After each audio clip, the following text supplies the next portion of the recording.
The morning sun cast long shadows across the dusty Afghan village, as Lieutenant Commander Jake Morrison adjusted his tactical gear one final time. His team of 8 Navy SEALs had been planning this mission for weeks, and everything depended on perfect execution. Intelligence reports indicated that a high-value target, a Taliban commander responsible for numerous attacks on coalition forces, was hiding in a compound just 2 miles from their current position. Morrison's team had earned their reputation through countless successful operations. But this mission felt different.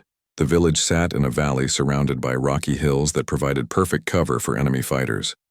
Local intelligence suggested the Taliban had increased their presence in the area, making any operation extremely dangerous. "Radio check, all stations," Morrison whispered into his headset as his team moved through the pre-dawn darkness. Each SEAL responded with their call sign, confirming their equipment was functioning properly. They had trained for this exact scenario dozens of times, but real combat always brought unexpected challenges. The team consisted of seasoned professionals, each with specialized skills. Rodriguez handled explosives and breaching, while Thompson served as their medic. Patterson operated communications equipment, and Williams managed their heavy weapons. The remaining 4 SEALs rounded out the assault team, each capable of handling multiple roles as the situation demanded.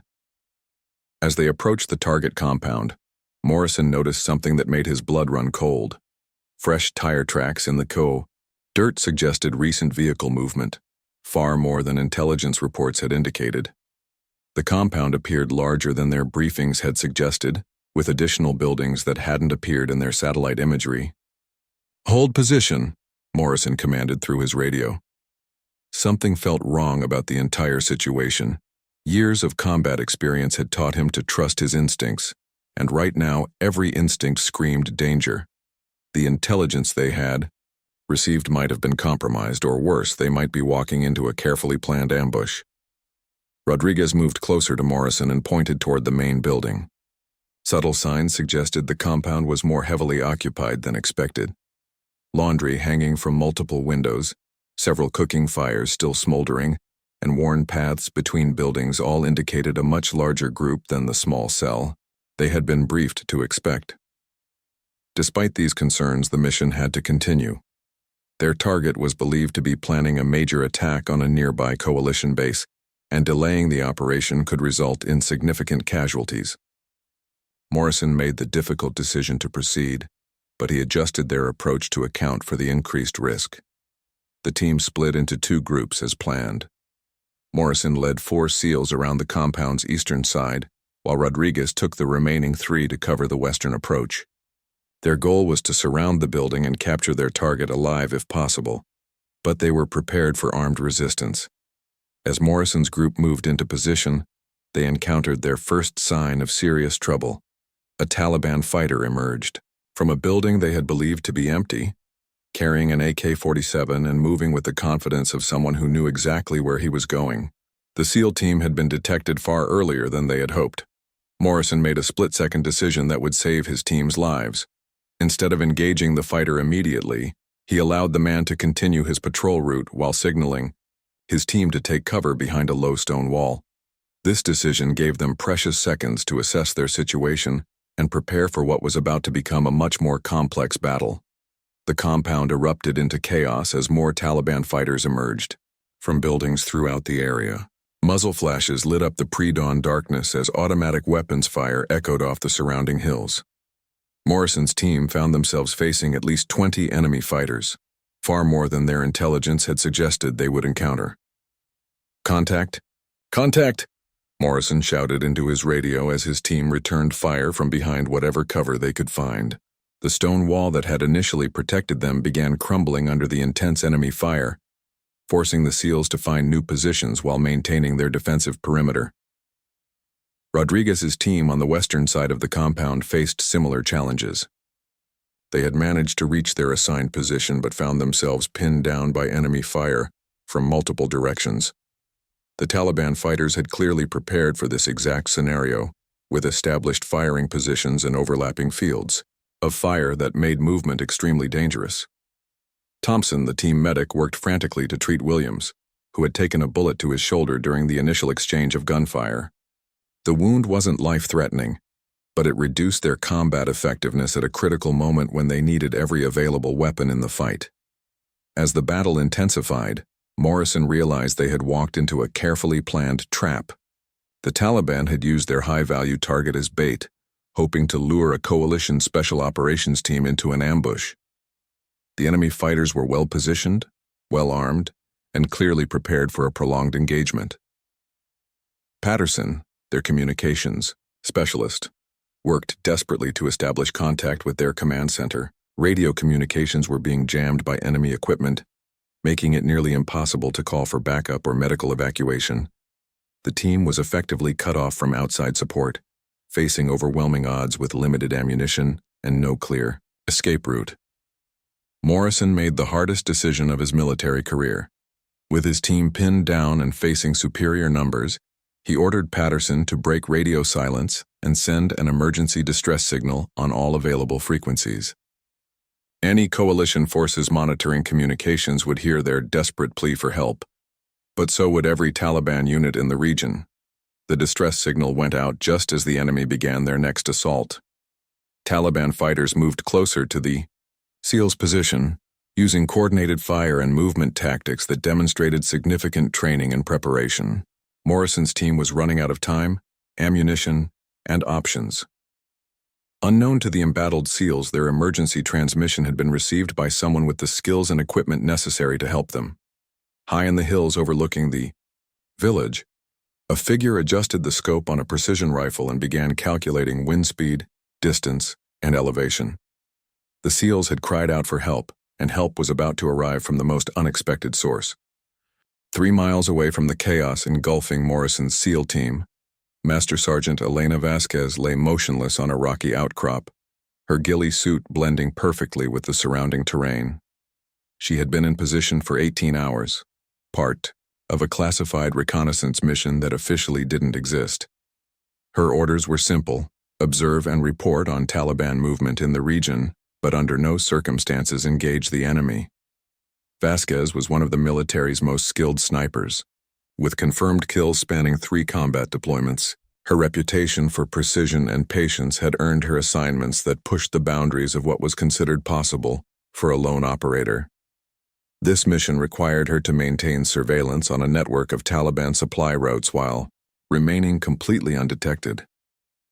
Through her high-powered scope, Vasquez had watched Morrison's team approach the compound hours earlier. She recognized the tactical movement patterns of Special Operations Forces and realized they were about to walk into what appeared to be a carefully planned ambush. Protocol demanded that she maintain radio silence and avoid compromising her position, but watching fellow soldiers march toward certain death tested every instinct she possessed. When the first shots erupted from the compound below, Vasquez felt her heart rate increase despite years of training designed to maintain emotional control in high-stress situations. Through her scope, she could see muzzle flashes from at least 15 different positions surrounding the SEALs. The enemy had clearly prepared for this engagement, with overlapping fields of fire and backup positions already established. The emergency distress signal crackled through her radio headset, breaking the silence she had maintained for nearly a day. Morrison's voice, strained with desperation, reported their position and requested immediate assistance. Vasquez knew that no coalition forces were close enough to provide meaningful support within the next 2 hours, and the SEALs clearly didn't have that much time. Her orders explicitly forbade engaging enemy forces, as doing so would compromise her position and potentially expose a broader intelligence operation. The consequences of disobeying direct orders could end her military career and result in court-martial proceedings. However, the alternative was watching 8 American soldiers die, while she remained safely hidden in the hills. Vasquez began calculating distances and wind conditions, while her mind raced through possible courses of action. Her position offered clear lines of sight to several enemy positions, and her .338 Lapua Magnum rifle was capable of accurate shots at distances exceeding 1,000 meters. She could potentially eliminate multiple targets before the Taliban fighters realized they were being engaged from long range. The sound of intensifying gunfire from the compound made her decision inevitable. Years of military training had emphasized the importance of following orders, but deeper than any regulation was the fundamental principle that soldiers never abandon their comrades. Vasquez chambered around and began identifying her first target. Through her scope, she watched a Taliban fighter directing others from a position behind a low concrete wall. His gestures and the deference shown by other fighters marked him as a leader whose elimination would disrupt their coordination. Vasquez adjusted her scope for the 800-meter distance, accounting for the crosswind that would affect her bullet's trajectory. Her first shot shattered the pre-dawn silence from an entirely new direction. The Taliban leader dropped instantly, creating confusion among the fighters who had been following his directions. Several enemy fighters turned toward the hills, trying to locate the source of the unexpected threat. But Vasquez had already shifted position and acquired her next target. Down in the compound, Morrison heard the distinctive crack of a high-powered rifle coming from the surrounding hills. The sound was different from the AK-47s and other automatic weapons being used by the Taliban fighters, suggesting the presence of another force in the area. For a moment, he feared they had been caught between two enemy groups, making their situation even more desperate.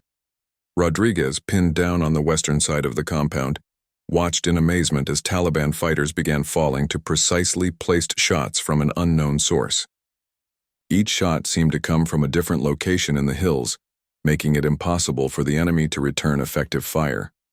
The mysterious sniper was methodically eliminating key Taliban positions while remaining completely invisible. Vasquez continued her deadly work, moving between carefully prepared positions she had identified during her long surveillance mission. Her ghillie suit and intimate knowledge of the terrain allowed her to remain undetected while maintaining effective fire on enemy positions. Each shot was calculated not just for accuracy, but for maximum psychological impact on the remaining Taliban fighters. The Taliban commander in charge of the ambush realized that his carefully planned operation was falling apart. His fighters were being eliminated by an unseen enemy who seemed to anticipate their every move. Panic began spreading through the ranks as even experienced fighters struggled to identify targets they couldn't see or hear until bullets found their marks. Patterson, the SEAL communications specialist, managed to establish brief contact with their command center despite ongoing jamming efforts. He reported their situation and the unexpected assistance they were receiving from an unknown sniper. Command had no information about coalition forces in their area, adding another layer of mystery to their already complex situation. Vasquez had eliminated 6 Taliban fighters when she noticed enemy forces beginning to withdraw from their forward positions. Her intervention had disrupted their coordinated assault, but she knew the respite would be temporary. The Taliban would regroup and potentially call for reinforcements, making the SEAL's situation only marginally better than before. Thompson worked frantically to stabilize Williams, whose shoulder wound was bleeding more heavily than initially thought. The team medic applied pressure bandages and administered pain medication, but Williams needed proper medical attention that wouldn't be available until they could reach an extraction point. Morrison realized that their mysterious benefactor had provided a crucial opportunity to improve their tactical position. He signaled Rodriguez to begin moving his team toward better cover, while the enemy was still confused and disorganized. The 2 SEAL elements would attempt to consolidate their position and prepare for the Taliban counterattack that would inevitably follow. As his team began moving, Morrison couldn't shake the feeling that their unknown ally was taking enormous personal risks to help them. Whoever was providing sniper support was operating alone, facing the same overwhelming odds that threatened the SEAL team. The precision and timing of each shot suggested a level of skill that came only through years of combat experience. Vasquez watched through her scope as the SEALs began improving their position, using the chaos created by her intervention to move to more defensible terrain. She had bought them time, but her ammunition was limited and the Taliban would soon adapt their tactics to account for her presence in the hills. Her radio crackled with encrypted communications from her command center, demanding an immediate status report. Vasquez knew that acknowledging the transmission would reveal her active engagement with enemy forces, directly violating her orders. She made the conscious decision to maintain radio silence, accepting the consequences that would follow her unauthorized actions. The battle was far from over, and Vasquez understood that her intervention had only delayed the inevitable unless additional support arrived soon. But as she watched the SEALs fighting for their lives in the compound below, she knew she would continue providing whatever assistance her position and ammunition allowed, regardless of the personal cost. The Taliban fighters quickly adapted to the new threat from the hills, implementing tactics designed to counter sniper attacks. They began using smoke grenades to obscure visibility and coordinated movement patterns that made it difficult for Vasquez to predict their positions. The enemy commander had clearly faced sniper threats before and understood how to minimize their effectiveness. Morrison's team used the temporary confusion to consolidate their position behind a more substantial stone building that offered better protection from multiple directions. The structure had thick walls that could withstand small arms fire, and its position provided clear fields of fire toward the main compound, where their original target remained hidden. Rodriguez successfully moved his three-man element to link up with Morrison's group. Despite intense enemy fire that forced them to crawl the final 50 meters under cover of smoke and dust, the reunion brought their total strength back to 8, though Williams remained combat ineffective due to his shoulder wound and increasing blood loss. Thompson, their medic, worked to stabilize Williams while simultaneously treating Rodriguez, who had sustained shrapnel wounds to his leg during the movement between positions. The team's medical supplies were running low, and both wounded SEALs needed proper surgical attention that wouldn't be available until they reached safety. Vasquez observed the Taliban's tactical adaptation through her scope and realized she needed to change her own approach. The enemy was no longer presenting clear targets, instead moving in small groups using buildings and terrain features to mask their approach toward the SEAL's position. Her long-range advantage was diminishing as the fighters closed distance and used urban terrain to their benefit. She made the difficult decision to abandon her elevated position and move closer to the battle, despite the increased risk of detection and capture. Her elevated position had provided safety and clear sight lines, but the Taliban's new tactics required her to take greater risks if she wanted to continue providing effective support. Moving carefully through the rocky terrain, Vasquez worked her way toward a position approximately 400 meters from the compound. This distance would allow her to engage targets that the SEALs couldn't see from their defensive position, while still maintaining enough standoff distance to avoid detection by enemy forces. The Taliban commander ordered his fighters to begin a coordinated assault from 3 directions simultaneously.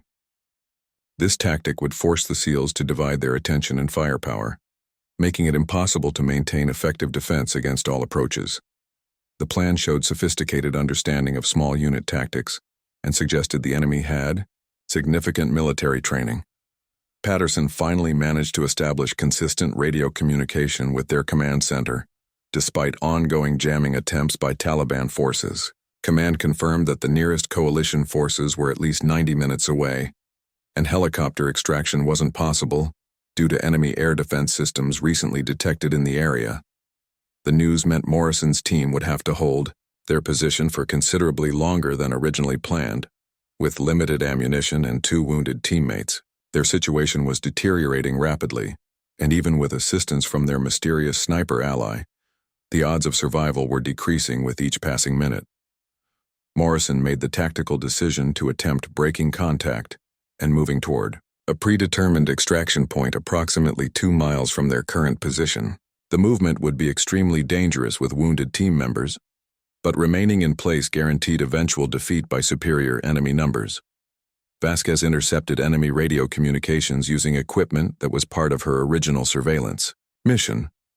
Her fluency in local languages allowed her to understand Taliban tactical discussions, providing crucial intelligence about their planned movements and assault timing. This information would prove invaluable in coordinating her support with the SEALs' defensive efforts. The Taliban fighters began their coordinated assault exactly as their commander had planned. Groups of 3 to 4 fighters moved simultaneously from the northeast and south, using covering fire and rapid movement to close distance with the SEALs' position. Their coordination was impressive and demonstrated significant combat experience. Morrison's team responded with disciplined fire, each SEAL engaging targets in their assigned sector, while conserving ammunition for the prolonged engagement they knew was coming. Years of training and combat experience allowed them to maintain effective defense despite overwhelming odds and deteriorating circumstances. Vasquez provided precision fire support, eliminating Taliban fighters who attempted to flank the SEALs' position from directions they couldn't effectively cover. Her shots came at critical moments, often dropping enemy fighters just as they prepared to deliver devastating flanking fire against the SEALs. The battle reached a critical point when Thompson reported that Williams was losing consciousness due to blood loss and needed immediate medical evacuation. The team medic had done everything possible with available supplies, but Williams needed surgical intervention that couldn't be provided in their current tactical situation. Rodriguez, despite his own leg wounds, volunteered to carry Williams during their planned movement toward the extraction point. The gesture demonstrated the brotherhood that existed among Special Operations Forces, where no teammate is ever left behind, regardless of personal risk or cost. Morrison realized that their movement to the extraction point would need to begin immediately, before Williams became too weak to survive the journey. However, breaking contact under enemy observation would be extremely difficult, requiring careful coordination and significant risk from all team members. Vasquez understood the SEAL's predicament from her observation position and began planning how she could provide covering fire for their withdrawal. Her ammunition was running low after engaging multiple targets, but she had enough rounds remaining to create a distraction that might allow the team to break contact successfully. The Taliban commander sensed that his prey was preparing to escape and ordered an immediate all-out assault on the SEAL's position. Every available fighter was committed to the attack, with no reserve forces held back. This decision would either result in quick victory or leave his forces vulnerable to counterattack. As enemy fighters charged toward their position from multiple directions, Morrison's team prepared for what might be their final engagement. Each SEAL checked his ammunition count and prepared mentally for the desperate fighting that was about to begin.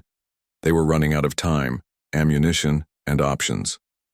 Thompson made the difficult decision to give Williams a stimulant injection that would keep him conscious and mobile for a short period, despite the medical risks involved.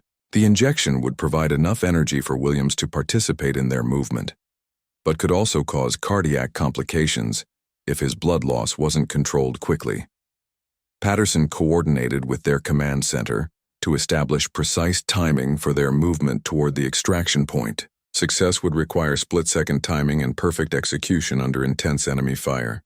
A single mistake could result in the entire team being overrun and captured or killed.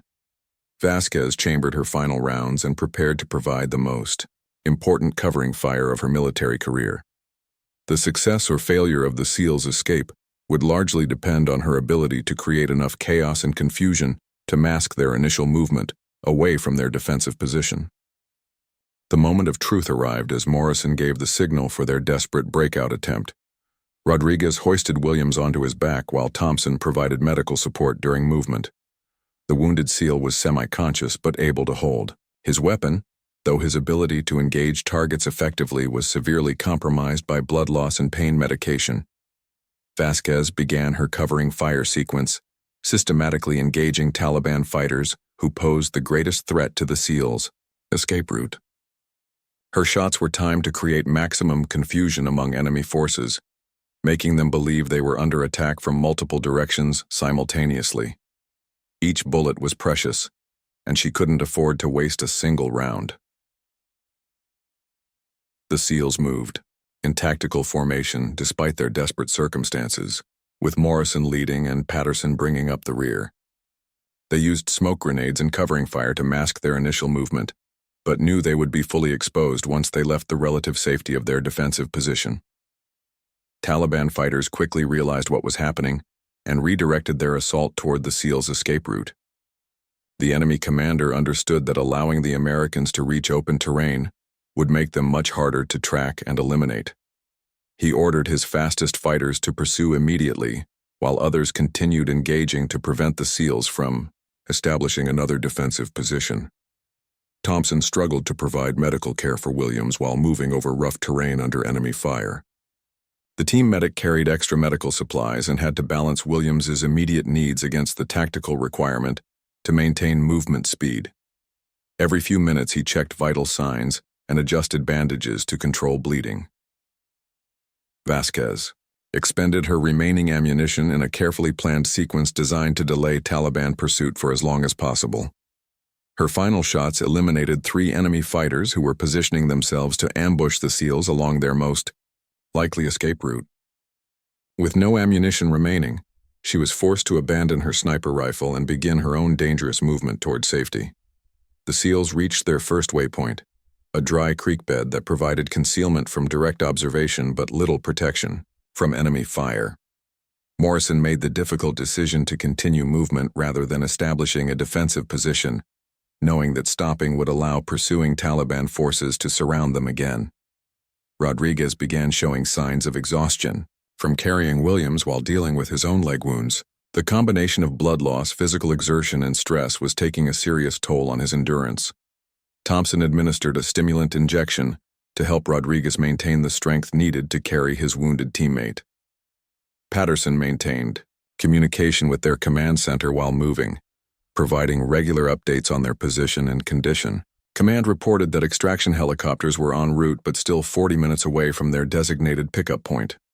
The team needed to cover nearly 2 miles of hostile territory while avoiding enemy forces that knew the local terrain intimately. The Taliban pursuit was relentless and well-coordinated.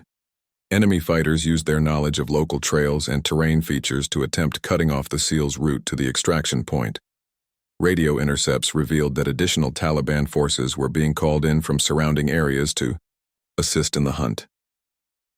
Vasquez, now without her primary weapon, used her survival training and intimate knowledge of the terrain to evade enemy patrols while moving toward the same general area as the SEALs.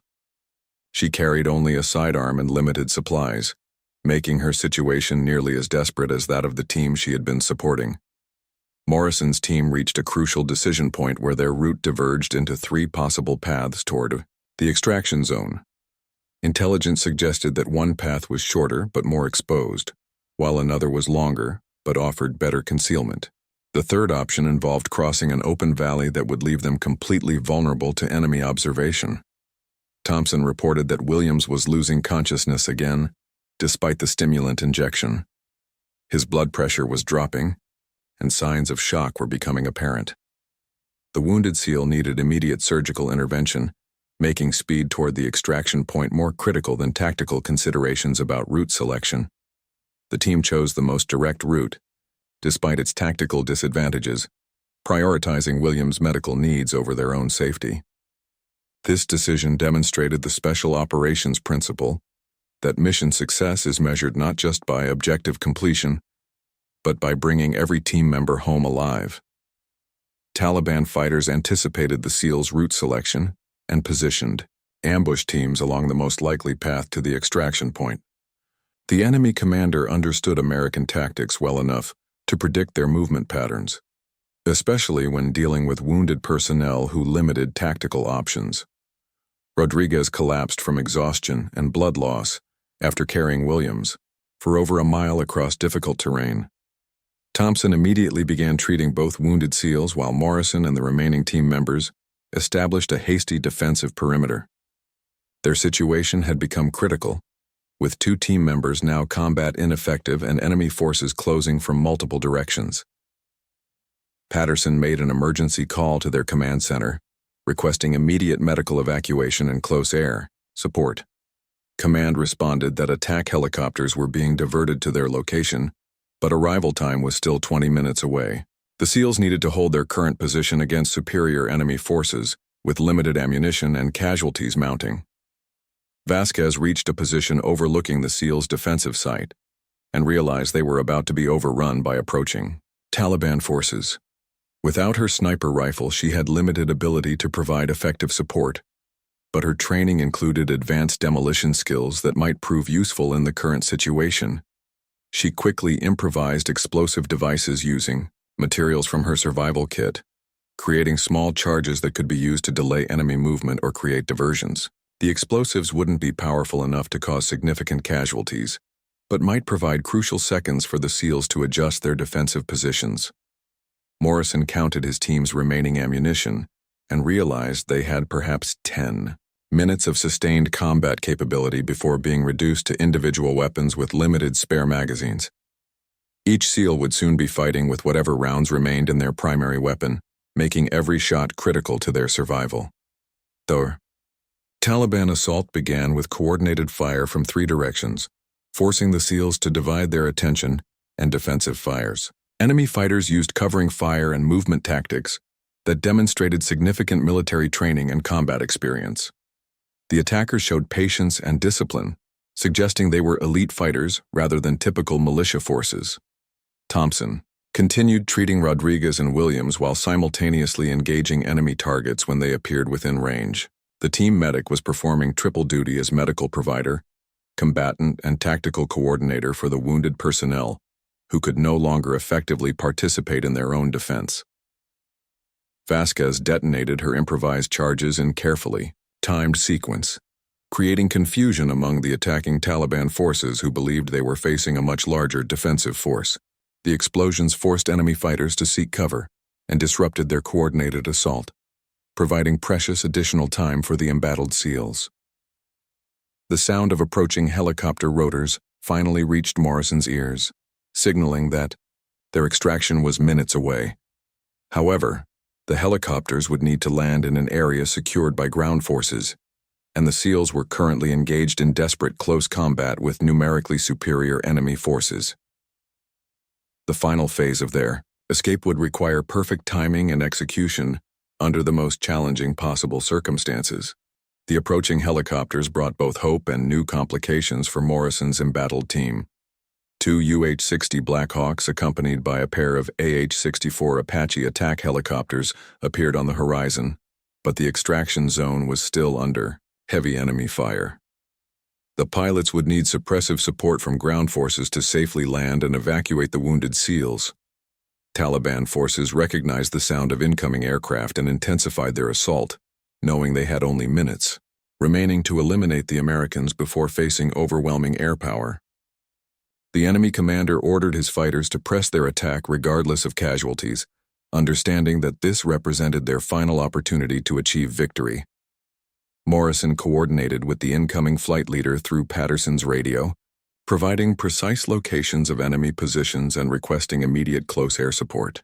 The Apache gunships immediately engaged Taliban positions with 30mm cannon fire and Hellfire missiles, but several enemy fighters remained dangerously close to the SEALs' position. Vasquez observed the air assault from her concealed position and realized she could provide crucial targeting information to the helicopter crews. Using an emergency radio frequency, she began directing the Apaches toward Taliban positions that were hidden from their aerial perspective, but visible from her ground-level observation point.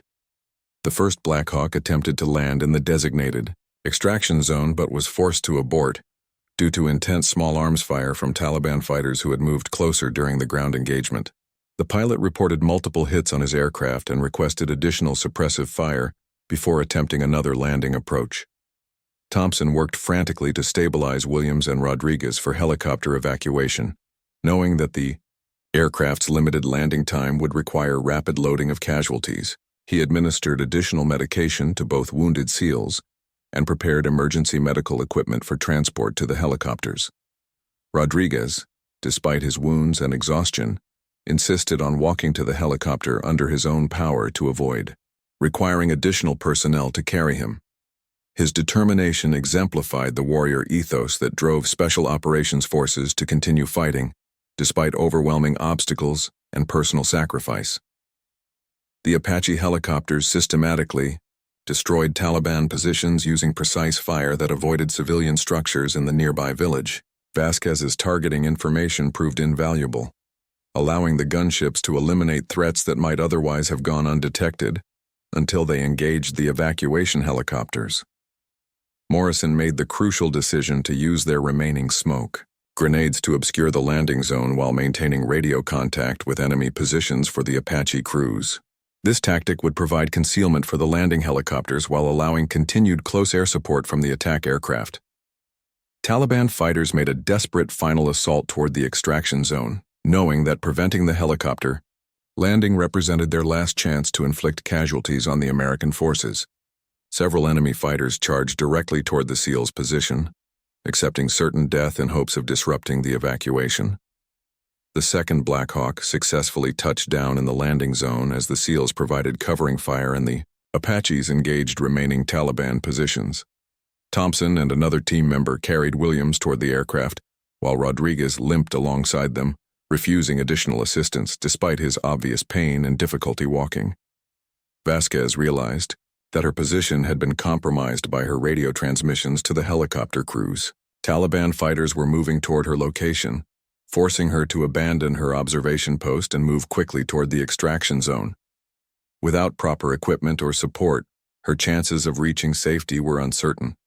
Patterson coordinated the tactical extraction sequence while maintaining communication with both the helicopter crews and their command center.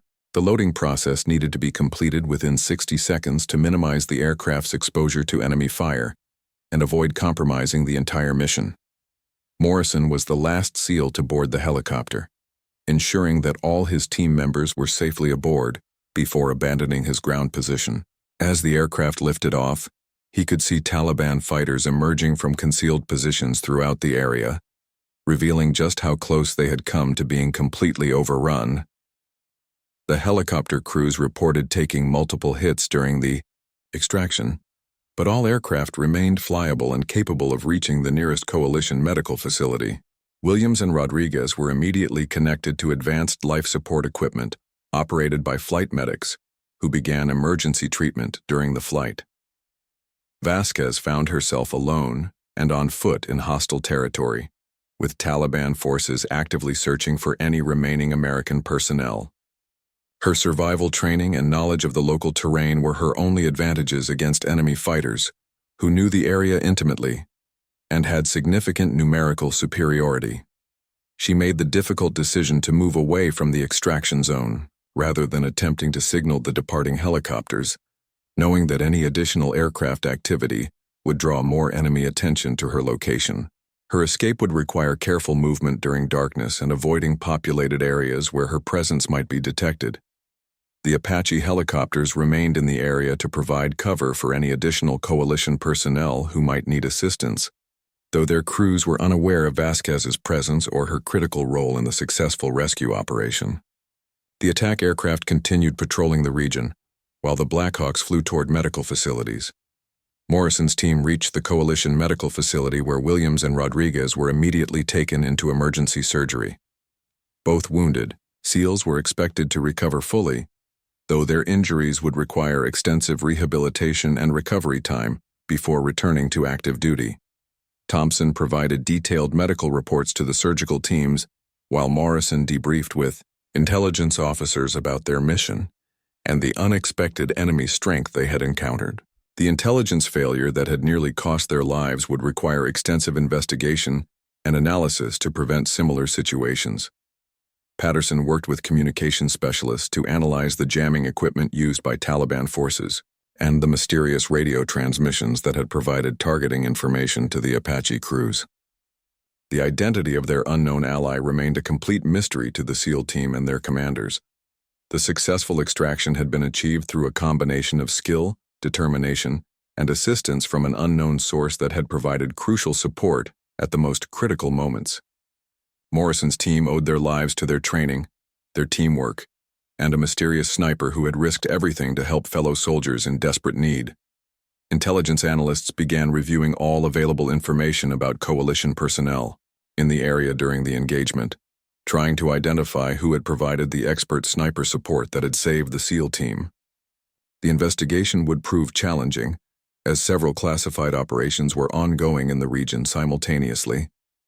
Meanwhile, Vasquez continued her solitary escape through hostile territory, carrying with her the knowledge that her unauthorized actions had saved 8 American lives while potentially ending her own military career. The consequences of her decision to engage enemy forces would follow her for the rest of her life, regardless of whether she successfully reached safety. The full story of what had happened in the Afghan village would remain classified for years, with only the SEAL team members knowing how close they had come to complete disaster and mysterious circumstances surrounding their salvation from an unknown guardian angel who had appeared at exactly the right moment. 3 days after the dramatic rescue, Vasquez remained missing in action with no communication from her classified surveillance mission. Her command structure had launched a discreet search operation, but the Taliban presence in the region made large-scale rescue attempts impossible, without compromising other ongoing operations and risking additional casualties. Morrison visited Williams and Rodriguez in the military hospital, finding both SEALs recovering well from their surgeries, but frustrated by their inability to participate in the investigation of their mysterious savior. Williams insisted that someone had provided precision sniper support that demonstrated world-class marksmanship skills and intimate knowledge of their tactical situation. Intelligence analysts worked around the clock to piece together the events of the rescue mission, reviewing intercepted communications, satellite imagery, and after-action reports from all coalition forces in the region. The investigation revealed no official record of any sniper team operating in the area during the time frame of the SEAL engagement. Rodriguez provided detailed testimony about the timing and precision of the sniper fire that had saved their lives, describing shots that could only have been made by someone with extensive combat experience and advanced training. The wounded. SEAL's account matched Morrison's observations about the systematic elimination of key Taliban positions at crucial moments during their engagement. Thompson contributed medical evidence that supported the team's testimony about receiving external fire support, noting that several Taliban casualties showed wounds consistent with high-powered rifle fire rather than the smaller caliber weapons carried by the SEAL team. The ballistic evidence suggested shots fired from elevated positions at considerable distances. Patterson's communications logs revealed the mysterious radio transmissions that had provided targeting information to the Apache helicopter crews during the extraction phase. Analysis of the transmissions showed they originated from the hills overlooking the engagement area and demonstrated professional military terminology and tactical knowledge. Vasquez spent her 4th day evading Taliban search parties while moving toward a potential extraction point she had identified during her original mission planning. Her survival training allowed her to find water and shelter, while avoiding populated areas where her presence might be detected by hostile forces or civilian informants. She monitored coalition radio frequencies using emergency equipment, learning that search efforts were being conducted for a missing American operative in her general area. However, she couldn't risk compromising her position by attempting direct communication with search teams that might be monitored by enemy forces. The Taliban commander, who had planned the ambush of Morrison's team, faced severe criticism from his superiors for the operation's failure and the significant casualties his forces had suffered. Intelligence intercepts revealed intense discussion within Taliban ranks about the identity and capabilities of the unknown sniper, who had disrupted their carefully planned attack. Morrison's debriefing sessions with intelligence officers focused heavily on the tactical support they had received from their unidentified ally. The SEAL commander emphasized that without external intervention, his entire team would have been killed or captured, making the identity of their benefactor crucial for understanding the complete picture of the engagement.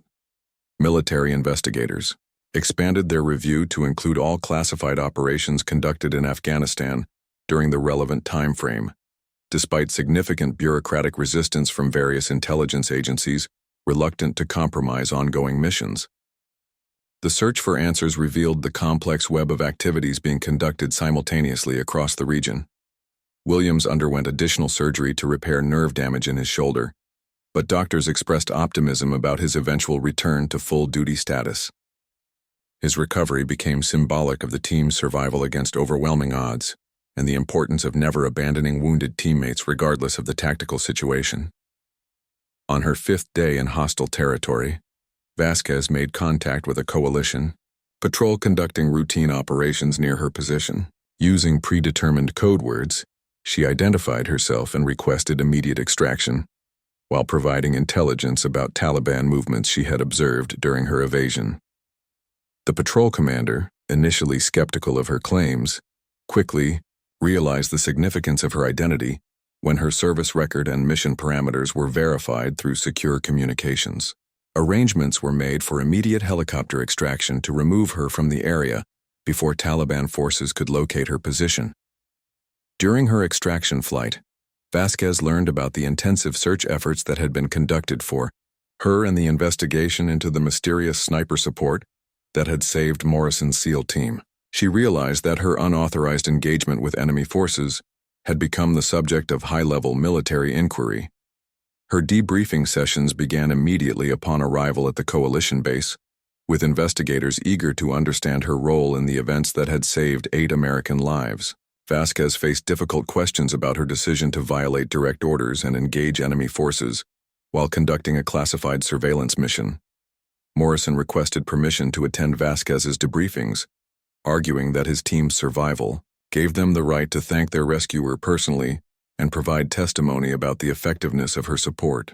Military protocols initially prevented such contact, but eventually arrangements were made for a formal meeting.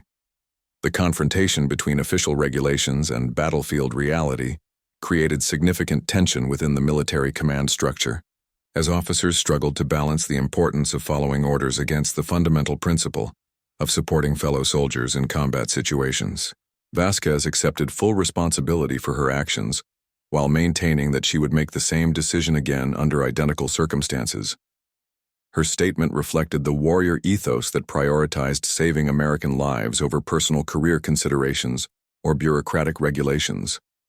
The investigation's final report acknowledged that Vasquez's unauthorized intervention had directly resulted in saving 8 American lives while potentially compromising a classified intelligence operation.